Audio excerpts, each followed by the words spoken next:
Down here to have a quick chat with Liz from the Social Therapeutic Horticulture course. They're on module 4, I think it is, isn't it, Liz? Yep, module 4, yep. How are you getting on? Great. Great.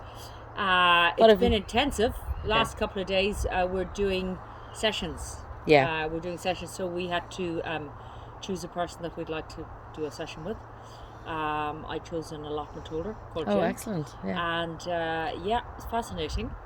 I had a session yesterday with him, and I had a session today with him, and I had observing me was Michelle, one of my fellow classmates, and also Suzanne. Brilliant. So yesterday I had a great chat with him, but I didn't properly do my session. Today I think I learned from that, and certainly carried out the session was, I think, a lot more beneficial all around for my client Jim, and for myself, I think, as well. So yeah, it's challenging. It's been challenging. The course has been challenging, but very rewarding so far, and learning a huge amount. Brilliant. And what made you want to do Social Therapeutic Horticulture?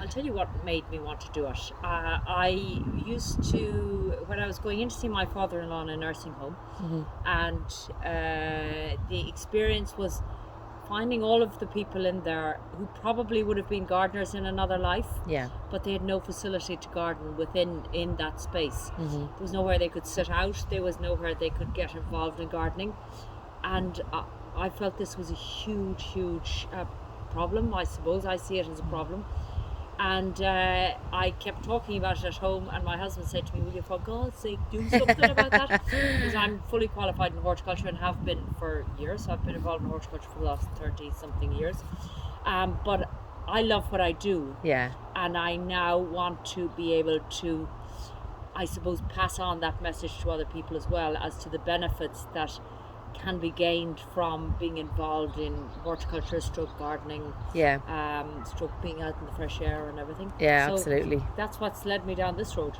Excellent. And how have you found, like, the overall experience? Like, you're on module 4, so you still have a way to go, but like, how are you finding being in Festina Lente and like everyone, the whole environment? And had you been here before, or actually? Never been here before. I'd heard about it, but I'd never been here before. The first I heard about it really was Jill attended a seminar which was held in Blanchardstown a couple of years ago. It was an inaugural seminar on social therapeutic horticulture. Jill attended that, and I met her there, and she gave us flyers as to what was going on here. So that was kind of put in a folder, but then at some point or another I thought, maybe that's the course for me now. Brilliant. So that's how I came down that road. I'm finding it great. Each module is a new learning experience.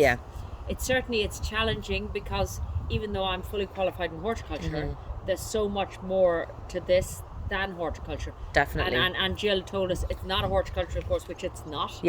But it's the learning how to link the whole therapeutic horticulture side to the whole horticulture, and I think it's doing that very well. We've got a wonderful group.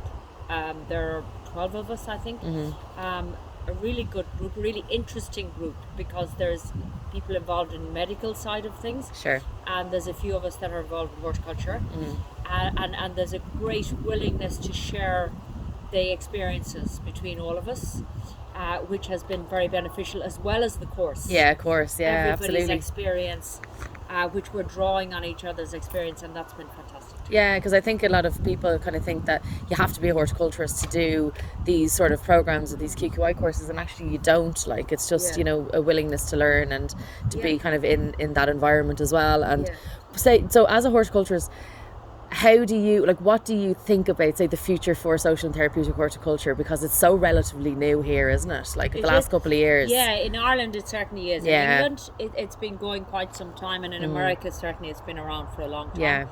I would like to think that it will be such an important area. I'd love to think that it will be a very important area, and I suppose it's people like us and the various other people that are doing courses like this and doing other courses, that we will be the ones that will bring it to the fore.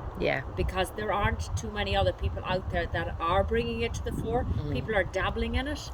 But there's no people with per se the qualifications. Yeah, of course. And that's what, once we have qualifications, but experience as well. Of course, yeah. It's combining both of those is the important thing. And I hope that there's a future in it. Yeah. I hope there really is, because there's no doubt that it does good for people. There's absolutely no doubt. For somebody like me who's been involved in horticulture for the past 30-something years, I know myself what it does to me. I didn't do horticulture to be wealthy. I did it because I love it and because it makes me happy.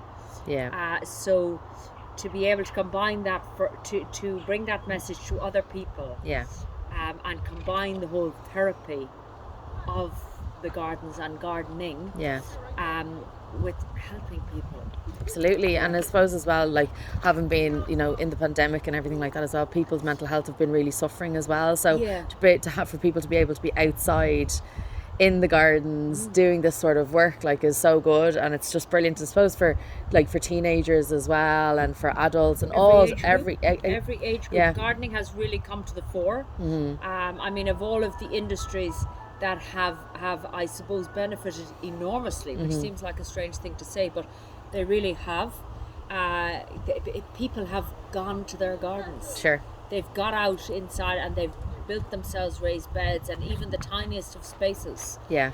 People have started to develop and grow vegetables and grow fruit and everything, and people are beginning to realize, the benefits to them mentally, physically, emotionally, socially. So even there are more community gardens popping up. There are more allotments popping up, and the allotments here are fantastic. Yeah. Absolutely fantastic. So I think it is the thing for the future. Brilliant. And why it's taken us so long to get that. Well, the important thing is we are now, so it's all good. Yeah, we're getting there, and the fact that this course is running here, and hopefully maybe they might take it to a higher level as well, which would be great. Because I suppose the more experience we get, and the more experienced, or the more educated we are, I suppose, in the whole area, and to understand it. Yeah. I understand, I suppose, for me, and a couple of the others that are involved in horticulture or are qualified in horticulture, it's the linking the two together, and that's what this is helping us link the thing together. I know that gardening is good for me. I know it's good for other people. Yeah. I can see my husband out gardening at the weekend, and he doesn't go at the pace I do, but I can see he's benefiting enormously from it. Yeah. By just pottering in the garden, and so it's a huge thing. Even listening to the Jim, the allotment holder, today and yesterday, and talking about the benefits for him. Yeah. They just rolled out of him. They just came pouring out, the benefits that he's getting from just pottering in his allotment. It's brilliant. So there's no doubt it's good for you, but it's get that message out there. Yeah, absolutely. And well, hopefully we'll get a chance to chat to you again kind of down the line when you've done a few more modules, and you can fill us full of your wisdom. That'd be brilliant. Thanks a million for having a chat. I really appreciate it, and we will catch you later. Yeah.